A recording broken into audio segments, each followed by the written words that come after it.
Thanks for bearing with me. Got to be the closer tonight. It's a privilege. Got such a talented lineup. Speaking of privilege, that's actually the subject of my drinking story this evening. Is about my relationship with the institution of law and how my privileges have informed that. I don't know if you guys can tell. I'm a white man. I'm fairly well spoken, and that's pretty much enough to have every encounter I've ever had with the police, except for one, work out in my favor. It doesn't really matter the situation. It can be the cops called on me for doing something wrong. It doesn't really matter at all. Every time I've ever had an interaction with the police, except for one time, which we'll get to in a minute, they've treated me with the utmost respect. And as though their even being there was an inconvenience to me, for which they were very apologetic.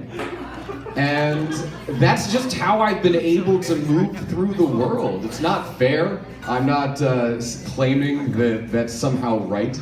It's just the way that I have always had things work out in my favor. Except this one time, I was bartending. I own a bar. It's called 12 Mile Limit. It's a great place to drink away your democracy-related sorrows.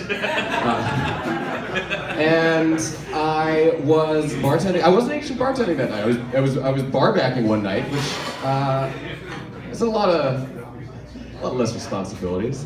And a gentleman who had fallen asleep on the couch for a while got up, knocked over several glasses on the coffee table in front of him. He staggered around trying to, I don't think he knew where he was when he woke up. It was one of those kind of days. And he dropped his keys as he left the bar. And somebody, kind bystander, picks up his keys and says, "Oh, that guy dropped his keys." And I said, "Oh, give them to me. I will take responsibility for that man's keys. He clearly shouldn't be responsible for his own keys. That seems like a terrible decision. So give them to me, and I'll hold on to them." And of course, he immediately, after having claimed his keys, this man comes back into the bar and is looking around. And I knew that he lost his keys, and I could have just lied. I could have said nothing. That would have been the smart play in hindsight. But I was like, "Hey, I know you're looking around. You dropped your keys on the way out. You seem pretty fucked up, so I'm gonna hold on to them tonight." And that's when my trouble started that night, because he was not having it. He was also a white male of privilege, and he was also used to people just doing whatever he wanted. So, and I don't know if you've ever tried to convince a drunk person that they're drunk. It's hard. Nobody wants to believe it. There's a point where you're like, "Oh, I'm a little tipsy, I should be careful." And then like several drinks later, you're like, "I'm not drunk. Get out of my way."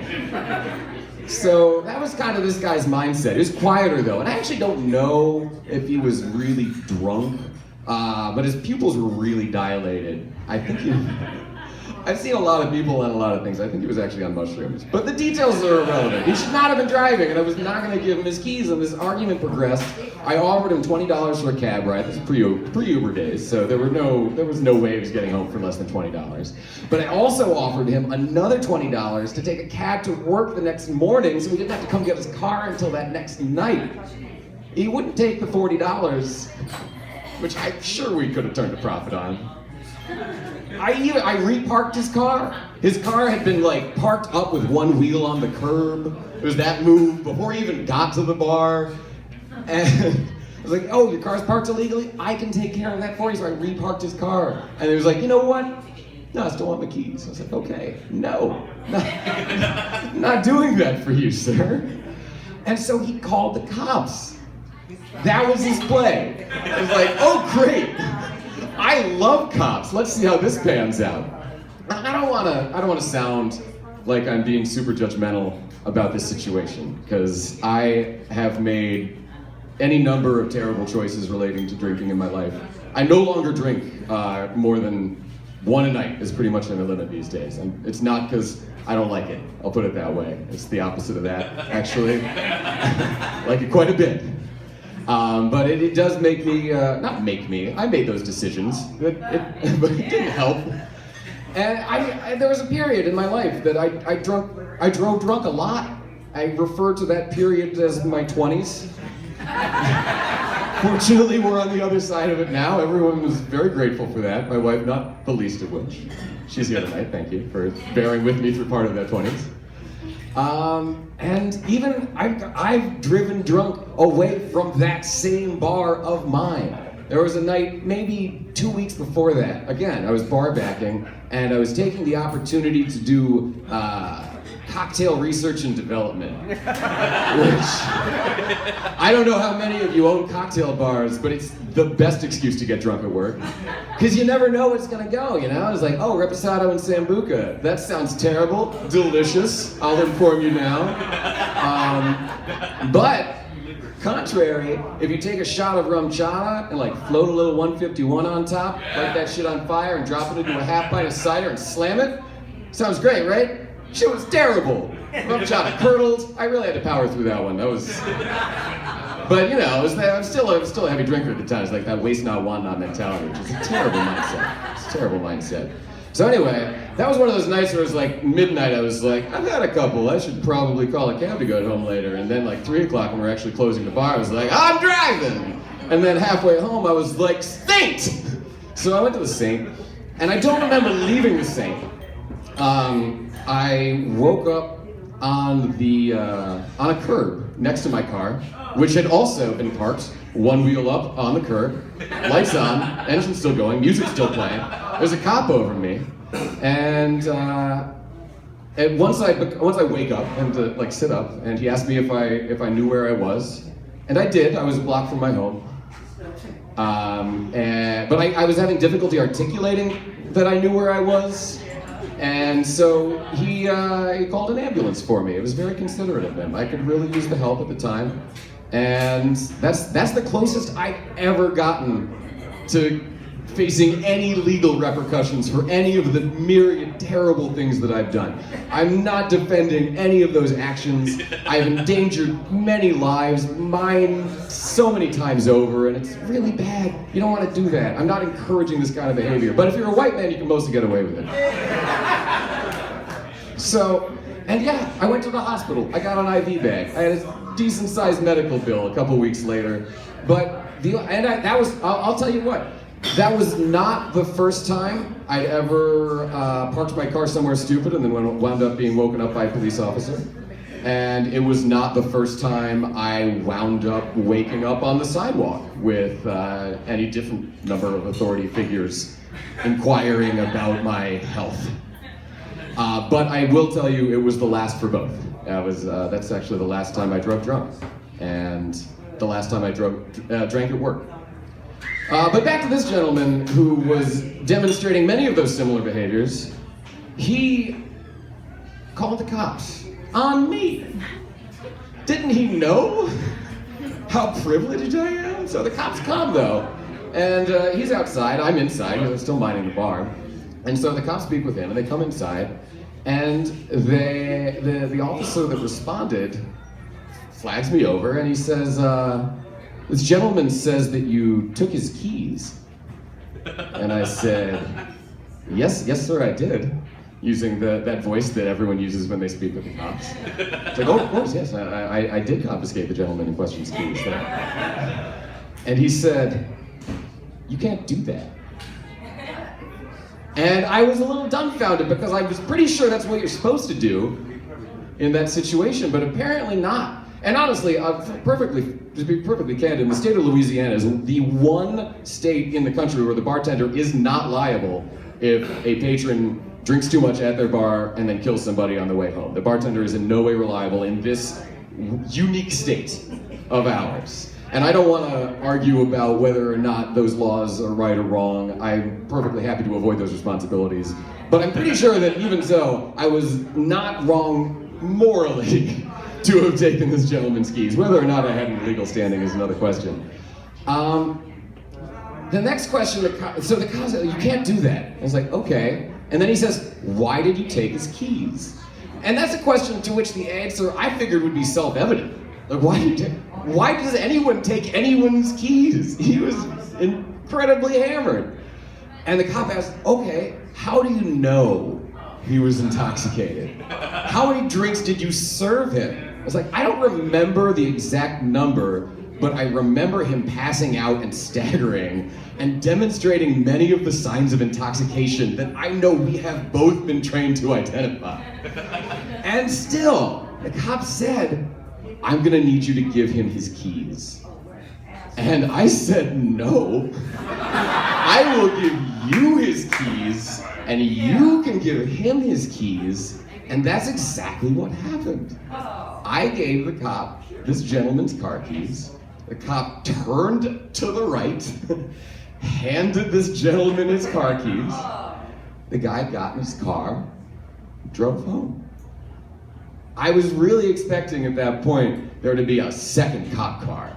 That was like, I think I've seen enough TV shows about the police, and it's like, oh, this is a sting. They're setting him up. As soon as he turns that corner, it's gonna be sirens. It's gonna be amazing. Nothing. No dice. And then after the guy leaves, the cop watches him drive away. Straight line. This was an hour and a half later, so he might well have been sober at that point, but I was standing on my principles. And the cop turns to me and says, don't do that again. And then went on his way. And I have done that since then. I have confiscated keys since then. And it's never worked out any better.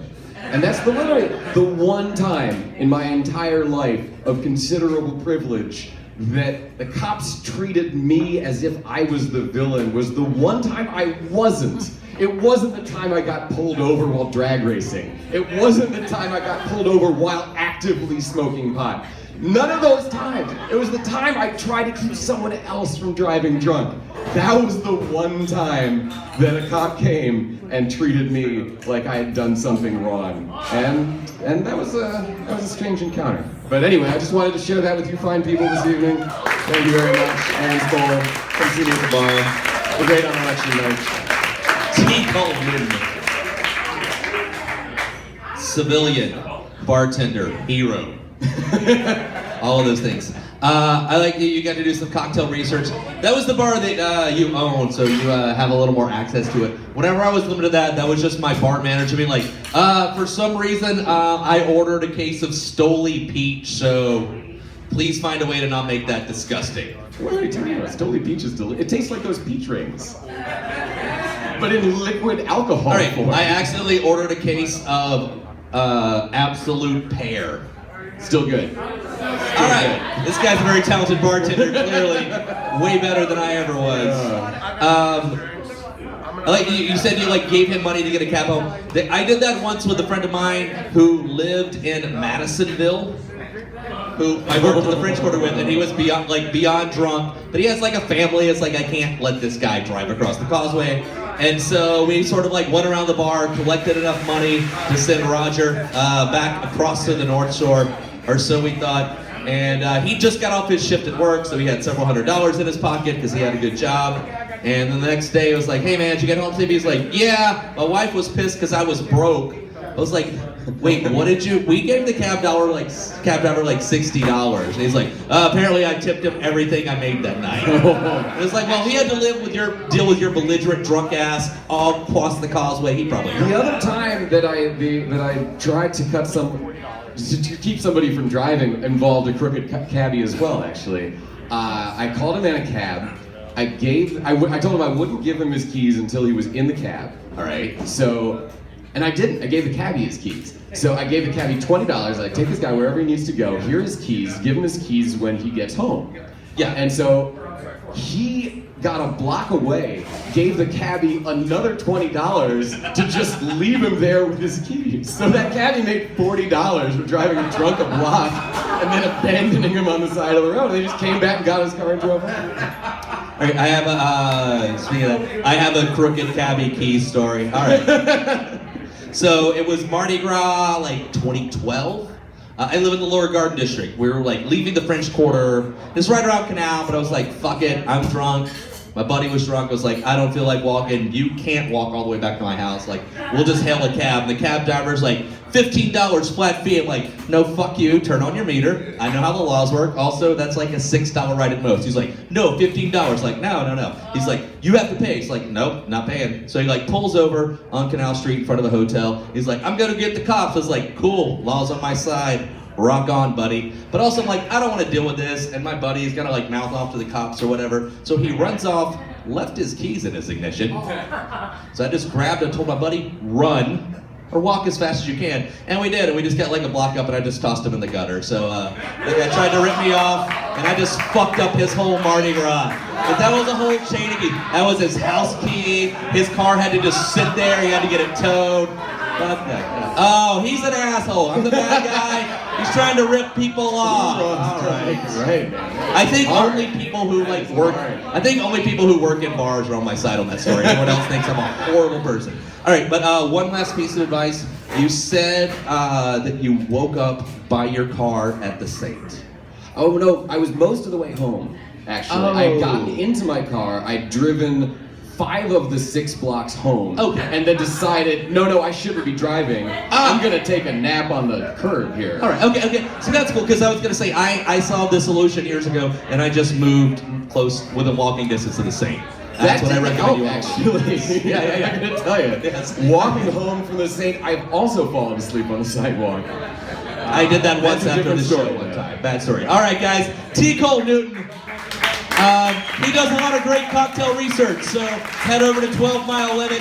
Usually drink at the Hi-Ho Lounge. But if you're not drinking at the Hi-Ho Lounge, head over there. It's a fabulous bar. They've got some wonderful food. On Mondays, they have an open mic comedy night. Go check that out. See some people trying out their new stuff. T. Cole Newton, ladies and gentlemen. All right, that is the end of our show.